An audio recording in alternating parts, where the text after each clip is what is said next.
Rollmonger's Actual Play podcast is proud to present Star Wars Saga Edition Dawn of Defiance campaign, starring Jeff Ball, myself, as narrator and game master, with players Matt Witt, Ryan Messina, Aidan Willems, Jay Tamlin, and Frank Hamilton, also featuring the voice talents of Clinton Shard. Hello, and welcome to another edition of Rollmongers, where we are traveling the space lanes of Saga Edition Star Wars. That's right, the only edition that brings you Dawn of Defiance, the only edition where they cheat. What? No, really, they cheat. I have recently found a chart where if a player puts the time and effort to burn feats and skills in something like skill focus, which would give him a plus, taking away from his combat abilities, but a skill bonus, skill training, all these little pluses where a guy says, I'm not a good gunner, I'm not this, but I'm so good at something like computer use, and takes the time to build his character like that. There's a chart in this game that's like, you know what? Regular people, here's the DC setting of difficulty. But the guy with skill focus, and they ramp it up. And the next guy, they ramp it up again. It's like, so it really just comes down to your raw dice roll. And this is one of the first things I found in this rule setting where I'm probably going to have to ignore it. I really don't agree with that. Now, we talked about rules as written, and we talked about how this thing might be broken. There's all kinds of stuff over the internet. But as your benevolent GM, I'm going to disregard this chart and bring about peace in the galaxy once again. So, when last we left our heroes, they were enjoying a carpeted spaceship with doors that seem to lock and unlock by themselves. It's almost like a parallel or different sci-fi universe. There's so much carpet everywhere. It's not very Star Warsy. I think they want to get the hell off the ship. I know I got to stop doing this voice. So, gentlemen, going around the room, Pozer was getting a drink from the droid, was concerned it was poisoned. Talked to Dr.Leths. Dr.Leths is setting up his research lab, making himself quite at home. Old Man Zinn, alone, checking the holofeed and finding out interesting things about Jedi. Playing and sharpening his barrel. Merrick and Raul, finally, after so many episodes, some of them not even recorded or will only be released in the upcoming prologue edition, this duffel bag that Merrick has been toting around since episode 1 or episode -4, if you want to call it that, in our prologue, where these guys got their hands on some fast credits in the back of a gambling room in a club, only to find out that they're really just poker chips.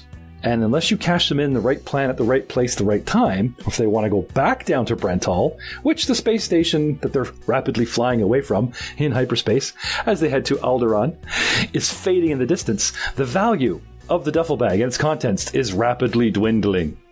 Gentlemen, did I miss anyone? Rahal's charm, true to form with the ladies, made our captain to be, I don't know, snippy? Snooty? Snotty. I mean, it's not like he claimed to be Abe Froman or anybody, but the maitre d', ship's captain, was rather snotty at this restaurant, and she has isolated herself in the cockpit. Rahal cares not. Only money matters. But the gentlemen have, besides the cargo bay, where our special cargo is, and the main control cockpit, our heroes have been... See, I keep calling them heroes. I really have issue with that. Our party has been given the run of the ship. Dr. Leths. Yes. Bonuses for your equipment lab. Setting up my micro lab allows me to make DC 15 knowledge physical sciences to complete examinations and tests and that kind of thing. It also allows me to set up my medical equipment and such, which is for easy access. So +2 bonuses to treat injury for various causes, or I also have a MDS 50 Medisensor, which gives me like it's within easy reach, swift action to know hit points and track people on their condition tracks, all that other fun stuff. Okay, so basically just getting everything ready before I can go do experiments on my own. All right. You were separated from the party last episode. When they caught up with you, 2 of them are obviously injured. Pozer is limping and moving slowly. He took the brunt of a rather large, double heavy laser cannon on a Zamboni skid. Merrick doesn't look any different. But you actually examine him in the elevator, and you know when you success or failed with, med packs, he finally just shooed you away, burning through them. So once you get set up, I'm going to assume that you're going to call these guys back in, or let's check in with Dr.Leths. Why are you here? Where are you going? Your community service is kind of tied to Maya. Oh, I'll help you guys as well. Oh, secret cargo. Oh, rich benefactor. Nice ship. Hot middle-aged woman. Didn't do well with Rawl. Maybe she's still single. Yeah, that kind of thing. Like, there's some opportunity here. You left a doctor, a fellow scientist back there on the station who wanted you to settle down, start a private practice, but that's not in it for you. You told the Empire at Customs that you were interested in studying the rituals and mating habits of all sorts of alien species. You're trying to discover something new, further your research. Where do you go from here? How is these guys a meal ticket for you? I'd like to check in with your thoughts.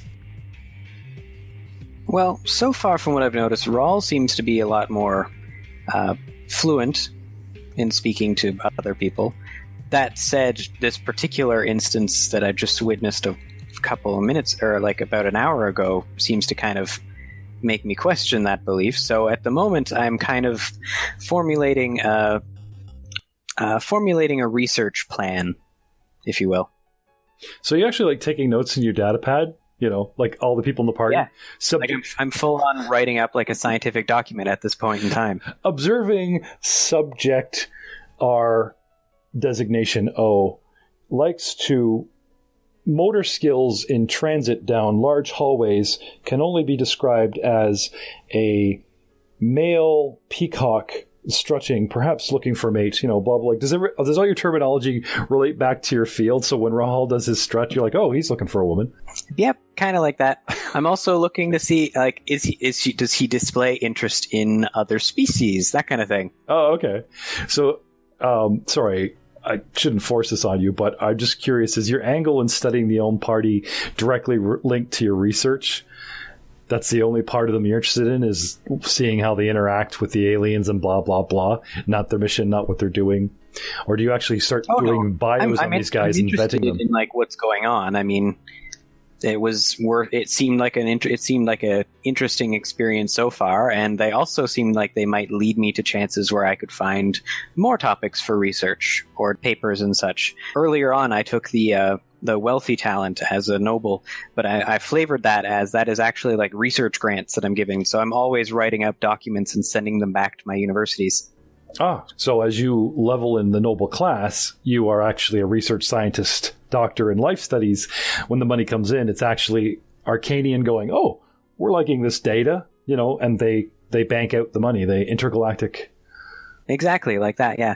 And actually, I've kind of written it so that every class, every knowledge skill that I have a rank in are knowledge skills that I've written at least one or two doctorate papers on. So the only one left for me to get my original, like my main degree, or my next degree is social skills, which is why I'm watching for connections, that kind of thing. Okay. So can you explain in layman's terms what a doctorate actually is? What does it mean? Doctorate? In your stats? A doctorate represents research essay written on a topic related to a specific field.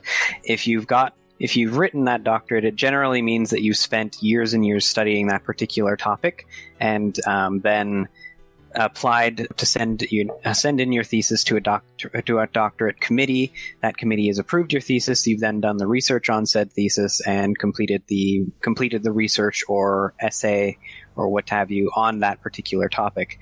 When then that was then published later on.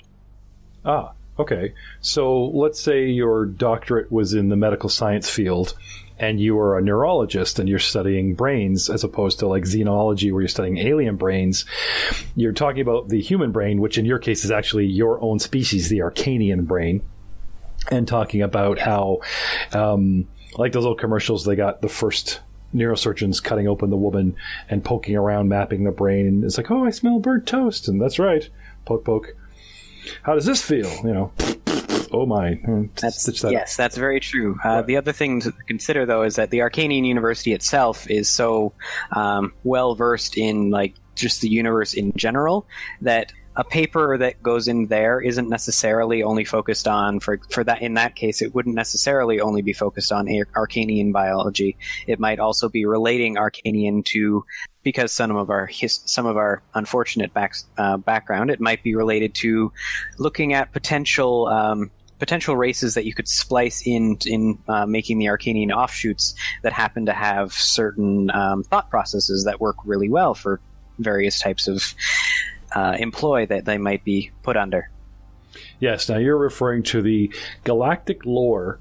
Arcanian itself as a planet is mostly known for two things. They have a lot of wealth in gem mines, and their three-fingered species decided to get into gene splicing, and they actually made a subspecies of themselves, a offshoot, they call it, who look a lot like them, but they have 5 fingers for subtle and manipulations. And the offshoot species are actually broken into subcategories of a strong one, a dexterous one, that kind of thing. And they are treated like second-class citizens in the Arcanian world. So it's literally technically it's illegal to make them now. But yes, but originally they made their own slave race, but no one backed an eyelid because it was them. They didn't go and enslave another race. They just made slave babies from themselves. And then finally the Galactic Senate, caught on, or just decided one fine day when they were bored and not voting about which galactic pasta is the best, that they passed, you want to be part of the Republic, then no more gene splicing for you. Bad world, bad. But they didn't exactly enforce rights. They didn't, you're still in charge of your own backyard. Your government still treats them like second-class citizens. They have a lot more rights than they used to, especially abroad. But anyway, so that's that reference. Okay, now we know. Pozer Sham. Yeah, what's up? You had a brief encounter with the doctor, talked to the droid, come back and sat. Still playing with the guitar? Still, of course, wondering about that close call where the droid possibly might have gotten a little bit too personal about one of your personal belongings? You mean like one of my 2 personal belongings? Yeah. The guitar. Still just trying and to certain calm components. down on that. Was it animal or mineral? No, he guessed mineral. One was very suspicious. But you blew that off and come back here. So, your thoughts. Now, a Padawan on the run obviously is, you're not in your regular mindset. The world, the galaxy's changed around you.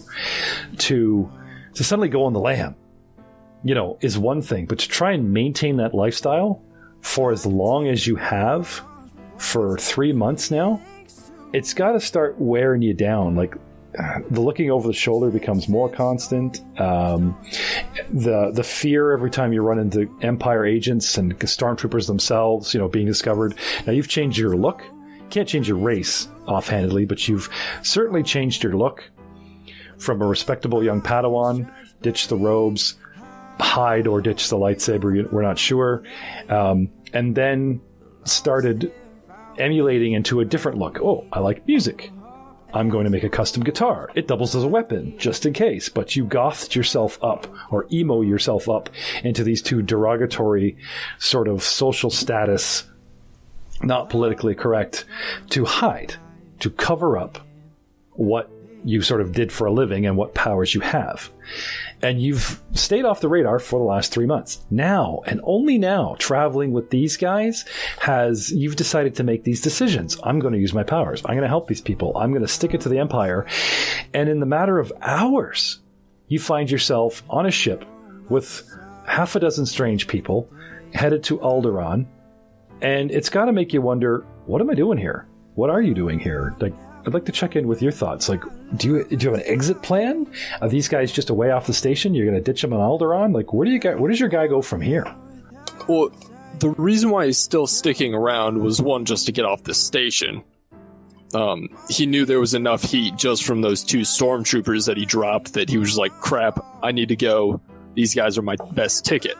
Yeah. But then after spending time with them, he can tell that he doesn't need to be watching over his shoulder as much because Rahal is doing that for him. Like, Rahal is probably just as paranoid as Pozer. if not more. Or at least that from Pozer's eyes. And so he's like, okay, these guys, at least Rahal and Merrick, aren't doing the most legal of things, so I know they aren't going to toss me to the Empire. Most likely. Obviously, for enough credits, Rahal definitely would. And he isn't sure. Take my mother for a bonus. Sorry, Ma, they said I'd always do this one day. Sorry.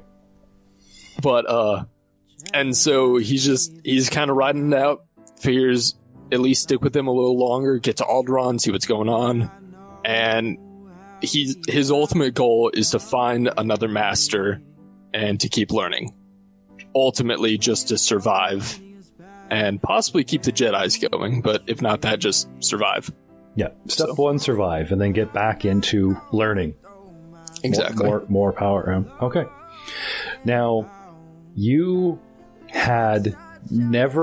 defended yourself, and being swept along in the war, part of your training, it's got to be assumed that you've had to take life, starting with vicious vermin, nasty critters, predators at night, out comes a lightsaber, warn it away, wave it away, power it away, something, the Jedi do teach you to respect life, but if you're directly attacked, you get jumped or something, the reaction, fight or flight, all these things your master was teaching you, sooner or later, something had to go down. Like whether you guys hunted for food during the war or run around eating rations or had to do what you had to do. Now, the enemy in this war, you were on the Republic side, were droids. And yes, they are sentient, and yes, some can argue that, it's wrong to destroy them.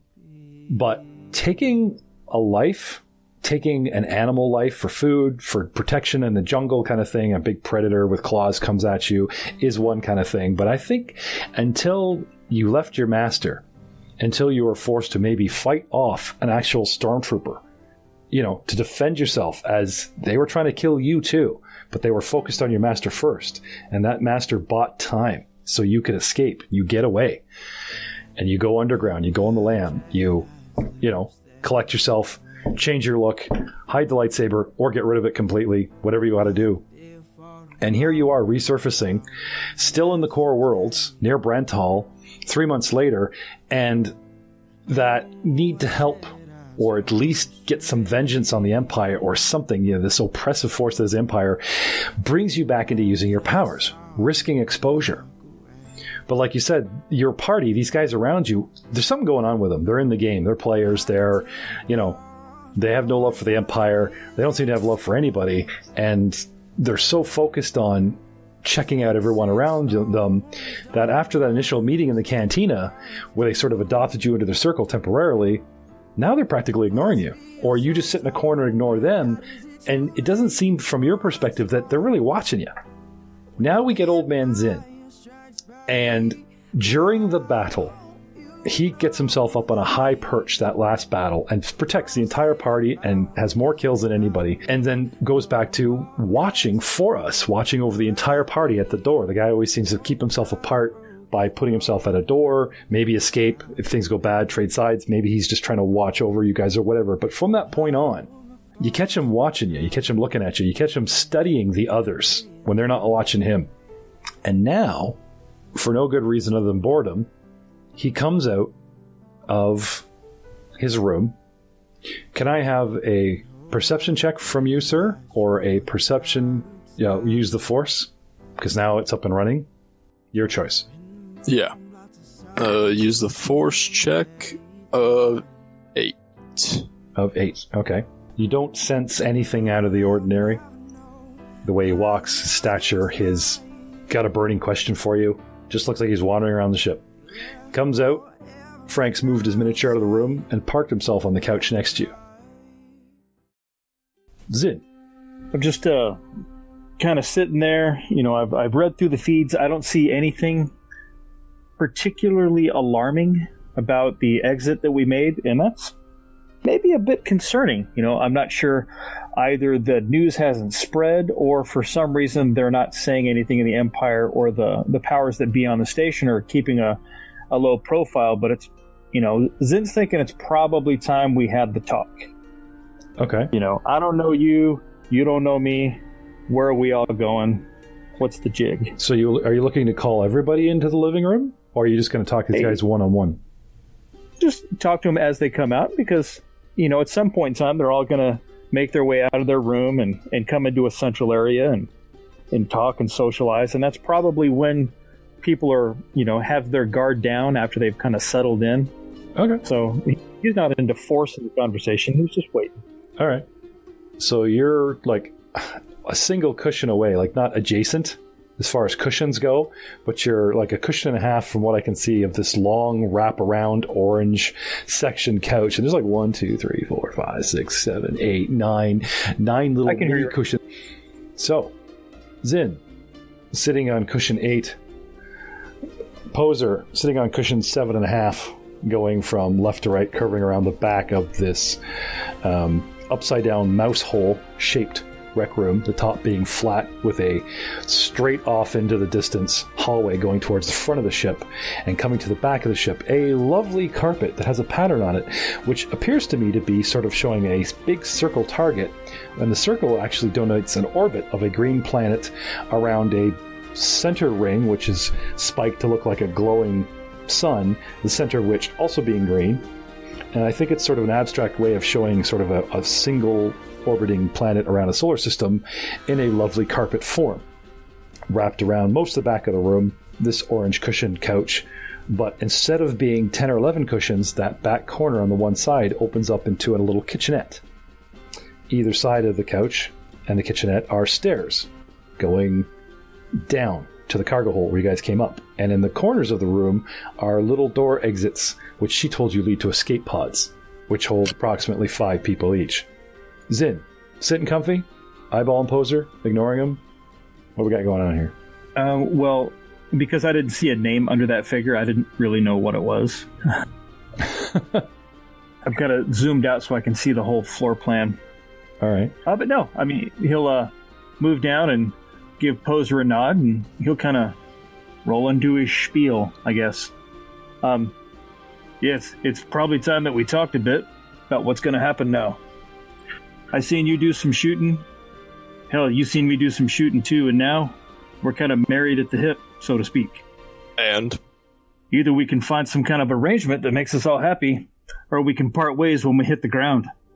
Well, I'd talk to Rahal on that one. He's the one that organized this band, so to speak. I'd hate to see it go that way, and I'm sure we'd all worry a bit about what's going to happen after that. You know, with the troopers and all. Nobody likes to spend much time looking over their shoulder about who's going to try to cash in. Might want to spend some time watching the feeds, too. Seems Jedi pelts are going up. You never know who wants to cash in, who's got a tab that needs paying. Well, if I find any Jedi in hiding, I will let you know, and we can worry about that then. I'm not too worried about Jedi in hiding. I'm not fans of them. Their order was way too stuck up and pretentious. Doesn't mean I support the Sith or the Empire, far from it. I'm just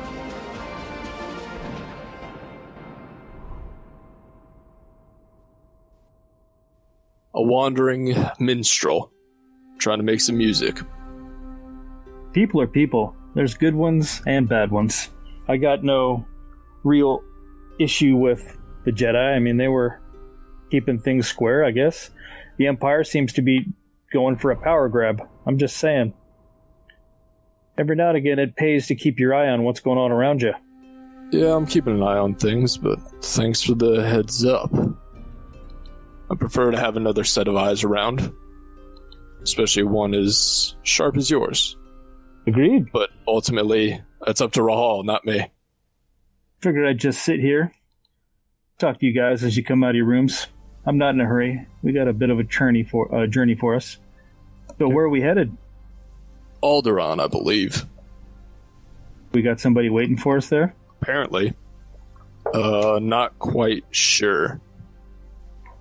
Some woman we rescued a while back is apparently from Alderaan, and so her friend is bringing us back there to talk to some big hot shots, I guess. Probably another power grab, you know? fancy boat to come get you all. I'm just glad I could hop on. Yeah, well, we weren't expecting something this nice. The long walk off the station to anywhere else, if you know what I mean. Very true. Dr. Leths, out for a stroll, heading down the hallway. Halfway down, you see the gentlemen, because they're actually straight down and in open view, having a little chat. Where are you off to? It's almost like that was a tactical position to watch everyone. Can't see through walls. Yes, I'm actually... You notice that he's kind of like looking straight at Pozer and kind of walking right to you. Got the data pad out? Are we making notes? Syrian teens and the trouble with them. Yep, data pad, although I'm first it'd be more like... I'd pay good money for Dr. Leths just to walk up with a data pad and ask Pozer what turns them on.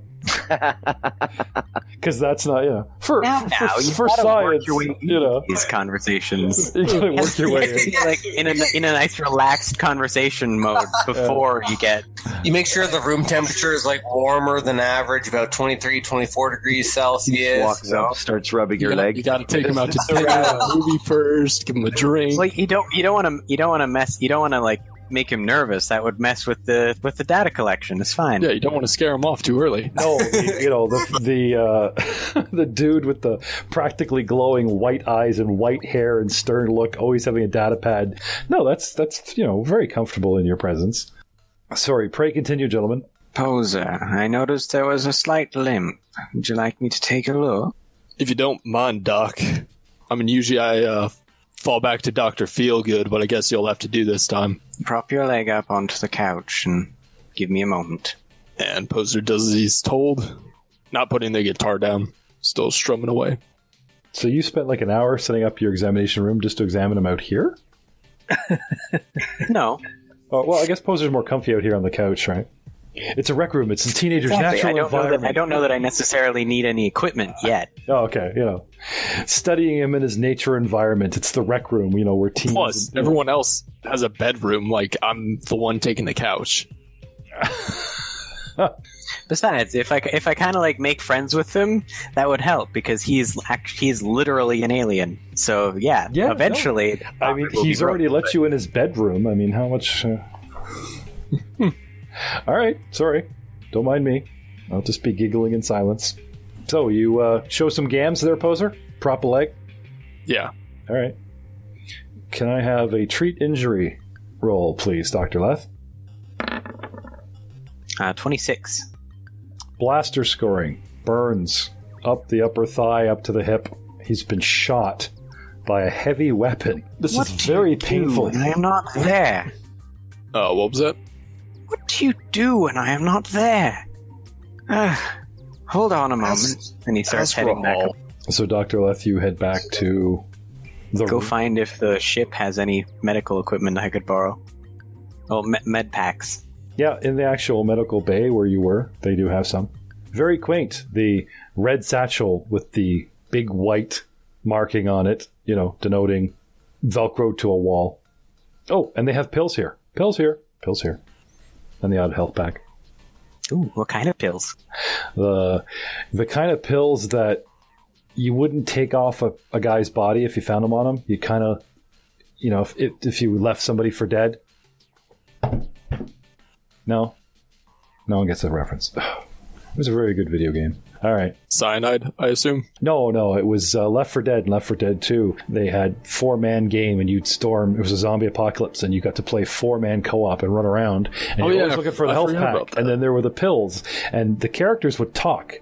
Like, your guy had a voice besides you talking in the chat room, and all your characters had their own dialogue. And whenever you got used to, like, near pills, which were like temporary hit points, the guy would be like, pills here, pills here, pills here. I forgot about that. It's been years since I played.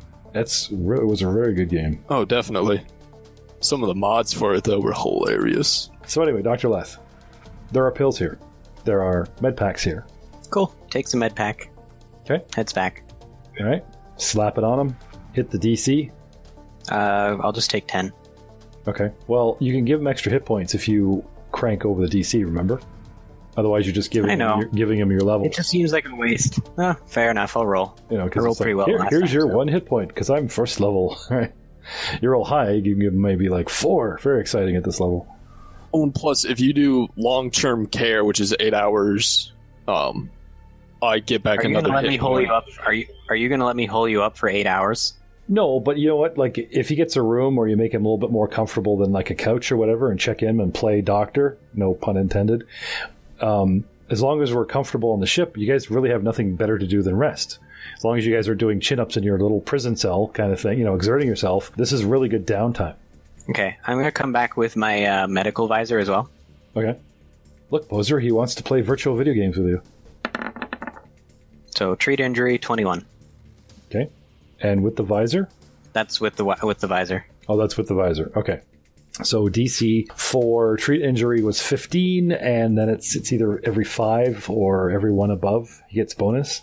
So we'll, since you're not an immediate threat, we'll calculate that off air. But the man gives you medical aid, Pozer, and you feel much better. Drugs and bandage Thanks, gauze Doc. were used, and happy day. Merrick, Duh. your employer seems frustrated and upset with the contents of your sacred duffel bag. And now he's hiding in the bathroom, probably crying. You hear some sort of simmering noise coming through the doorway.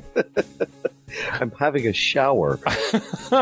Okay, I just thought, That's standard protocol. Isn't that where crying all- in the shower? yeah, It happens isn't daily. isn't that where all heroes cry in the shower or when it rains? It's not Yeah, raining so in true. space. You need a shower. Hence why Merrick might be standing by the door now. Oh, sorry, can I have that again? I was just laughing. I thought that was maybe just for the way we have our minis on the map there. I thought, yeah, maybe Raul told Merrick to watch the door. Then he went and had a shower and cried. And then having Merrick at the door prevents me from going in. Merrick just opens a comm channel and sticks it under the door. Here's your fearless leader. Fearless leader live broadcast. I'm just kidding. Right. So Raul's naked. Good thing Dr.Leths isn't in there. Merrick at the door. When left alone with your own thoughts. Now, you've been mercenary by blood. You've seen the war. You had a commanding officer. You've had sort of a deadpan way of playing this guy where it's like, Hey, as long as there's credits involved, as long as you're going to pay me. okay.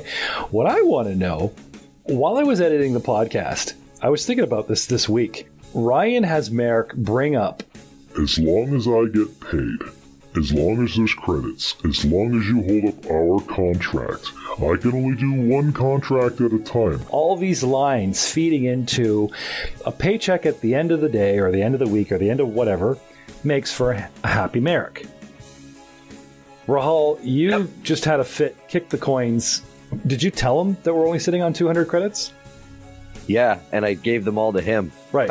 And you walked away. So I'd like to know what happens when we don't keep Merrick happy.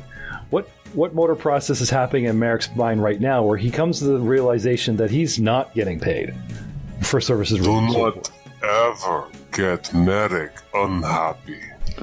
Well, you tell me, Merrick. Are you confident that these guys will pay you sooner or later? I have not come yet to collect my debts that I owed. I will wait until time has come to be paid.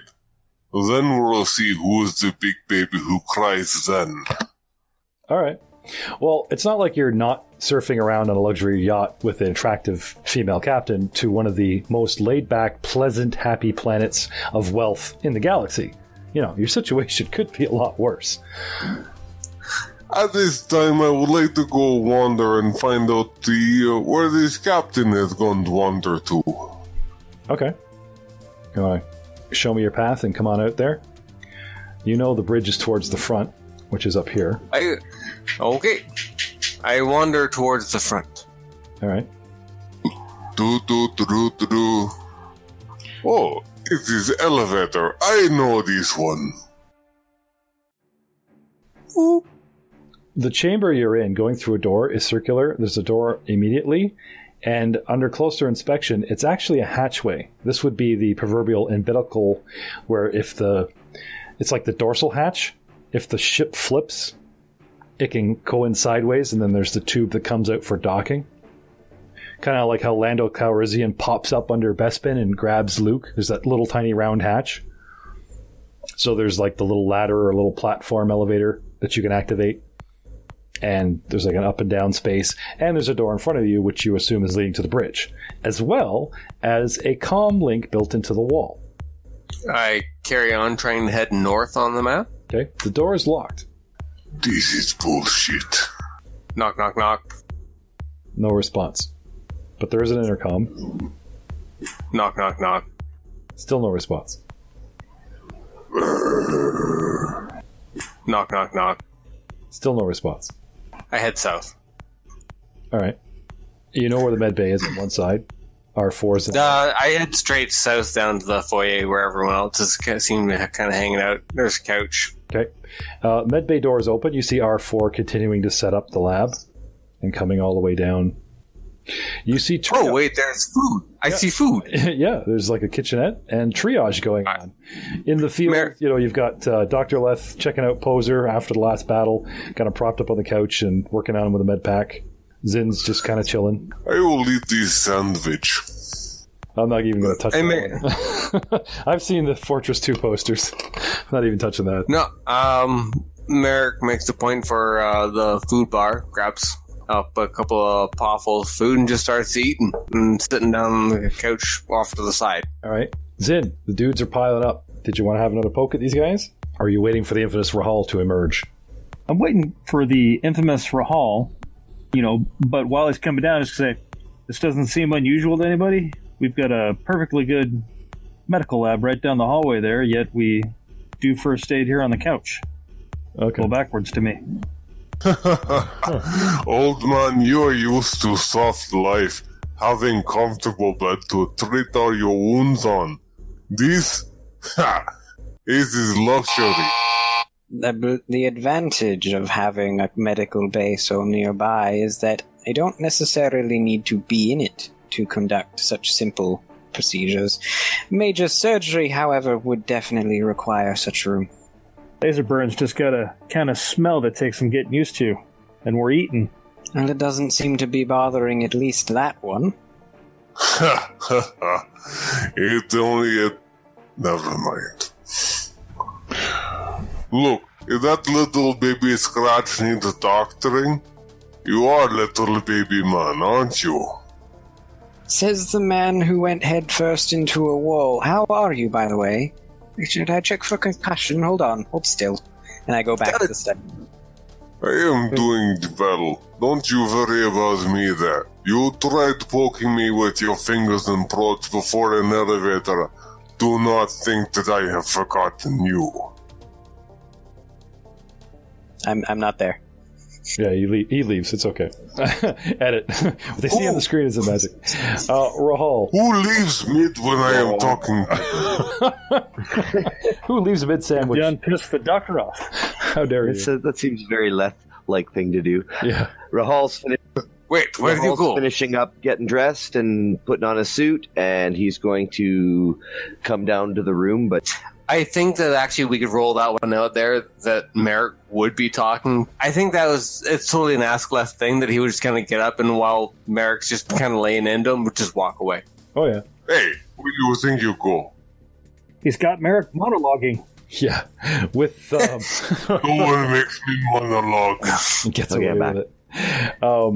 I was actually just waiting for Matt to announce that Rahal came out of the shower, with just a towel wrapped around him, like a white pinstripe towel, very elegant, stolen from some hotel, come flapping down the hall with like completely webbed toes, fingers, and a little dorsal fin on his spine that like no one's realized he's not completely human or something.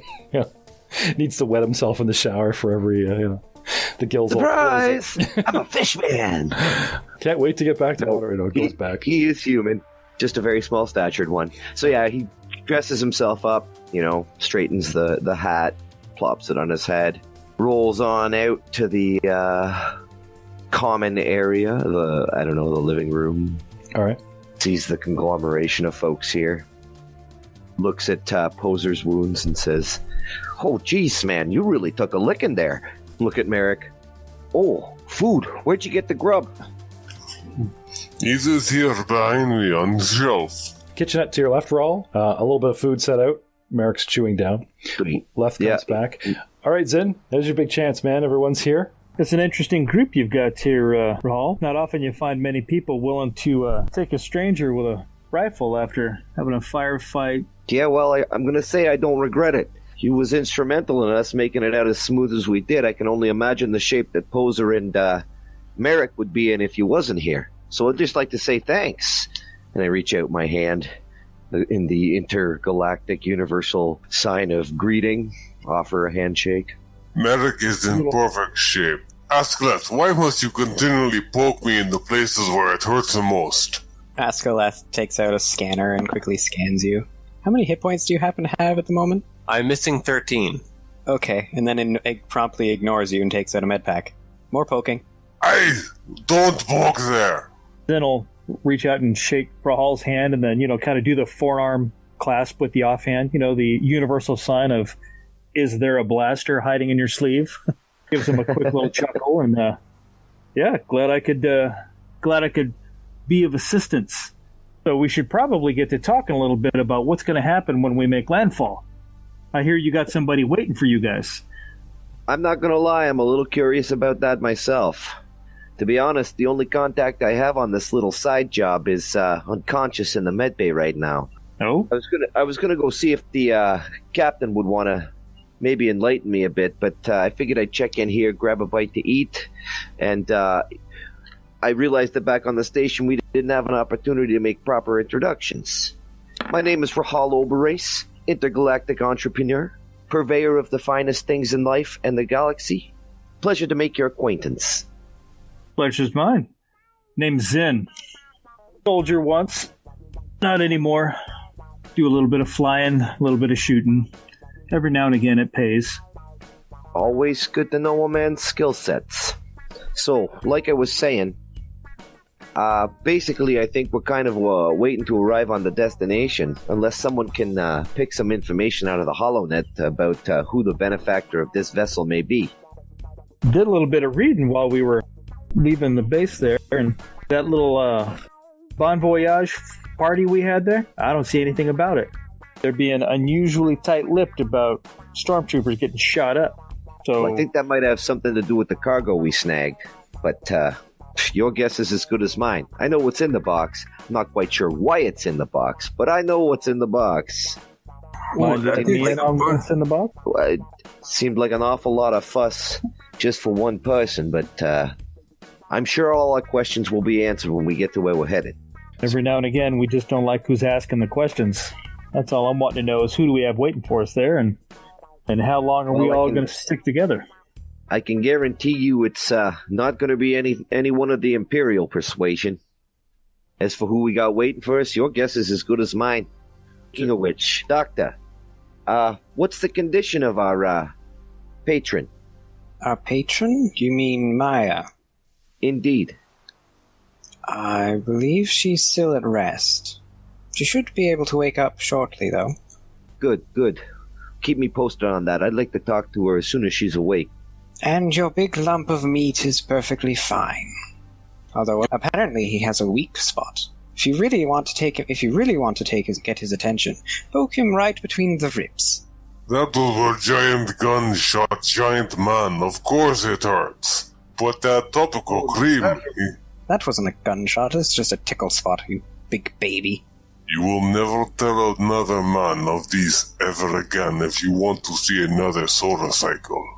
Pozer's just going to be chuckling the entire time while listening to this conversation between the two. You are a good doctor, Dr.Leths. I know. Gentlemen, your banter is interrupted.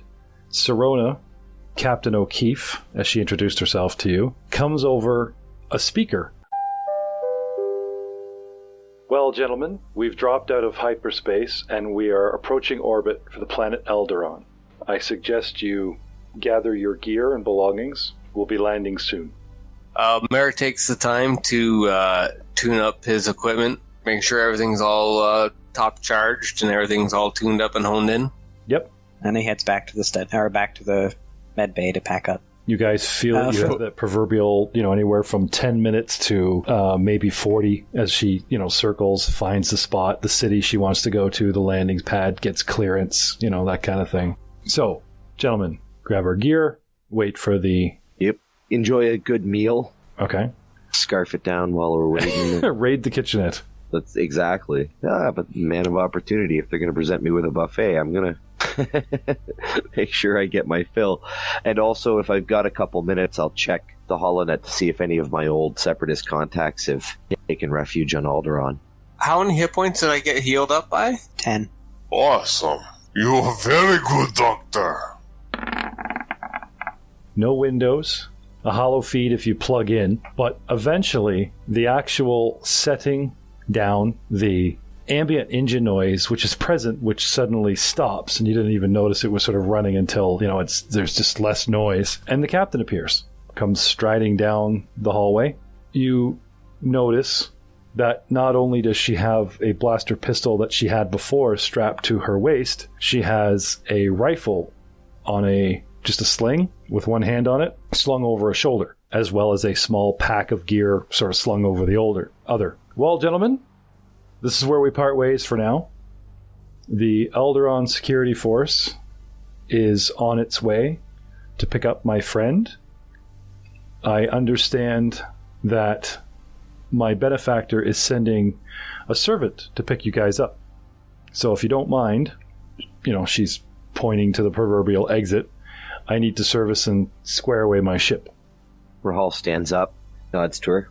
Thank you for the safe passage, my lady. Grabs his gear and starts heading towards the stairs. All right. As Raul walks away, Merrick saddles up just to step behind the left.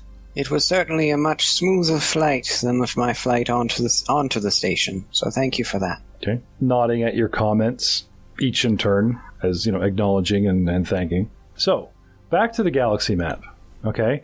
Just to give you guys a quick sort of, everybody knows this bit, of where you were and where you are now, okay? In the galactic core, the hub of space, the Hyderian and Prelenium Way, there are 4 intersecting space lanes, and the center of them shows a box. And the intersection we were at is the one in the top right corner, where the Hyderian Way, marked here, Prelenium Way, marked here, come over here, and this is the, Brentel system. She has jumped onto, whatever space lane she needs to, the Hyderian Way. She's headed down or south on the map to here, and then jumped off, looped around Karnas, and come into the Kuwait sector, or next to the Kuwait sector, and has deposited you here at Alderaan. Can you see this? Yep. So in the Kuwait sector. Well, actually, the Kuwait sector is the ring below it, and then there's Kuwait itself. So it's kind of isolated sector. It's Alderaan's in its own space and still part of the core worlds. My bad. That's fine. But zooming in as much as possible, as far as galactic space goes, you guys have barely traveled a quarter inch or to an inch on the map, even though it's taken you guys, hours at the least, this type of jump. But we did get rest, so with not quite a full day, but definitely, time that you guys had time to schmooze, get to know each other, relax, rest up a bit, maybe even catch a little bit of a nap. Coming around to the solar sunny side of Alderaan, to one of its major cities, you must assume. Stepping off the gangplank ramp of the Banshee and bright light straining your eyes, you step into what can be only described as another world. Picturing the very end scene of Episode 3 in Star Wars, where baby Princess Leia is delivered by Bail Organa to his wife, the tall, round, statuesque, pier spindle buildings, the happy sunrise sunset, the light buzzing of hover traffic in a beautiful and yet civilizedly, immensely cultured world of Alderaan sprawls out behind the ship. But even more impressive, perhaps, besides the ambience, is what lays in front of the ship. You guys are obviously landed on what must be a VIP landing space of a very important looking building. You guys are on its roof, or sort of a launch pad that sticks out near the top. An honor guard of a dozen decorated, parade armored and armed guards, led by a major domo, a significant butler, whatever passes in this part of space, stands ready to greet you. and waves you in their direction. Taking a moment to take it all in, gentlemen, what do you do? I give a good read on the individual who's beckoning. Okay. So I guess that would be perception. Yep. Now, I haven't forgot about your last roll, your gather information, Perception where 15. you quickly went into your personal datapad Rolodex of who owes me money in this sector or this area kind of thing. Yep. Favors. It's an option. Yeah, low-key favors and stuff here. Most of your money owed is on the separatist side. And after the war went tits up, you literally have to shake people down. And of course, they're like, I don't want to pay you. We lost, blah, blah, blah. And you're like, that's not my problem. Or even information that you may have sold and backstabbed the separatist side to the Republic and saying, hey, we won and I helped. That kind of thing, right? Depends on where you are. Okay, so yeah, I'll file that away in my little mental filing cabinet and go towards the individual beckoning us. All right. Is there any proper greetings or taboo faux pas for this area that we should know about? That would fall under galactic lore. Do you have any galactic lore, Dr. Leths? Yes, I do. Also, bureaucracy. What is sort of commonly acceptable in the core worlds and worlds directly related to the Senate? You know what I mean? Because we're obviously in an official-looking building and about to meet some official-looking people. Knowledge bureaucracy, 29. Knowledge galactic lore, 20. Oh! Nice. He knows everything. Yes. Your mind floods with proper geek greetings, respectful attitude, yada yada, everything you need to do. I might run up beside Rahal, and then if Rahal makes anything, it looks like he's going to screw up, just kind of elbow him, and then give an example of this is what you should do. Okay. The pristine condition of the launch pad, the guards and everything, this is the last place that you want to glad hand anyone. It's a lot of bowing, keep your hands in your pockets, speak when spoken to, ask quiet question, this kind of thing. So his basic intro is going to fail horribly. Yeah, I might kind of interrupt him and give a quick, nice to meet you, hello. My name is Askaleth, and this is our. I'm just going to call you our leader for now, Rahal. Got a little name tag. Hello, I am your leader. Leader for now. Leader for now. You guys haven't reached this person yet. They are several paces away and beckoning you over. It's just we're going through everybody's just kind brain. of whisper to him, follow my. Yeah. Rahal is actually walking towards him, eyeballing him, and about to get to reveal his perception check. You break in going, my massive brain calculating what's going on, and this is dealing with you. But before I start revealing too much, perception, your read on this guy is a overglorified butler. He would be a guy that knows a lot, could tell you a lot about the building, what's going on, but he's certainly not the man in charge. But this type of servant or this type of getup that you're looking at here, Raul, this is the type of guy that knows everything from the layman's man term. So in your world, who to bribe, who to talk to, where the closet is, where the emergency exits are, blah, blah, blah, you talk to this guy. Get stuff done, make a deal, his boss. I'll follow Leth's lead. Okay. And take a half a pace step behind him. All right. So Leth slows you down. Kind of, and nod with the introduction. Yep. Falling out of line, Leth coaching him. Let's old man Zin sort of pull up. Zim, with your perception of 17. Okay. Yeah, just kind of this takes place, a note of this who's place who, and smells of the Senate.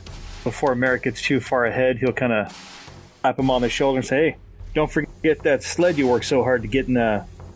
These guys are, slowing their roll, as it were, bringing you up to the forefront for your perception.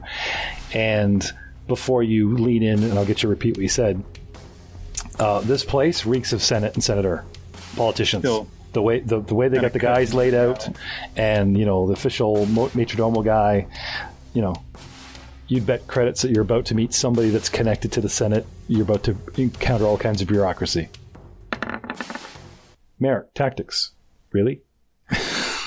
It's what I'm paid for. Okay. Tactically speaking, the ship is more defensible. You're outnumbered 2-1 by armed guards.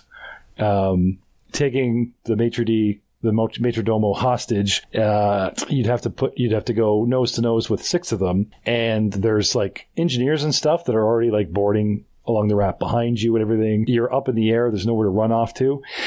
to get away alone, you could grab Rawhall and jetpack right off of the edge, and be gone. So That's awesome. escape route is great, but tactically winning this battle to fight your way into the building or something, you're in a bad position. You're isolated and out on a limb. This is good to know. Yeah.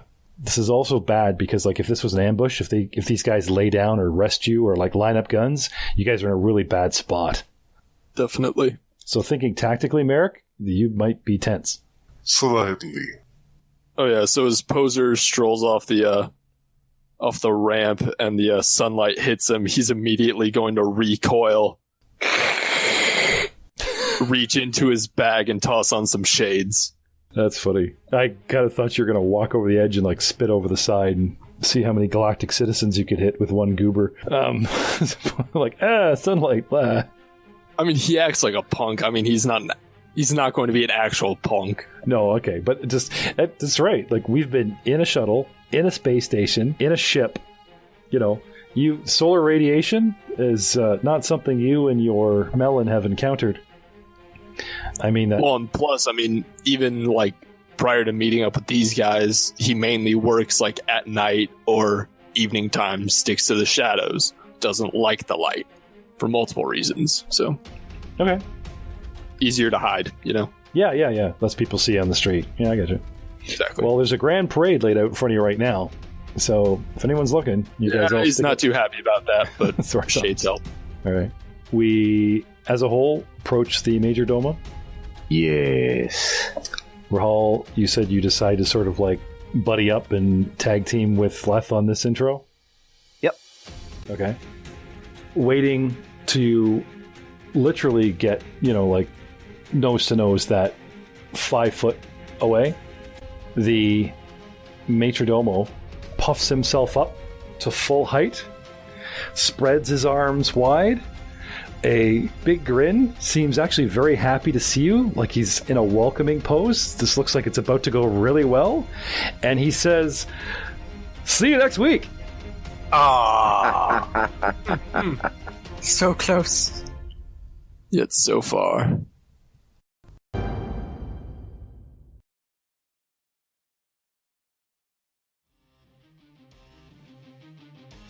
Wait. Is Pozer a Syrian refugee? What? Too soon, man. Too soon. Sorry. That took me a minute. It's what? Oh, yeah, it just hit me. I was actually going to say, is there something about galactic lore in the Syrian race that you want to tell me that I don't know about? And he's like, all right. Oh, it's terrible. See, I know, but thank you. For future editing purposes, do you think you could remove the thank you? I'm sure it'll be fine. Hey, don't be racist. It'll be fine. It's for science. Drop your pants for science. What turns you on? For science.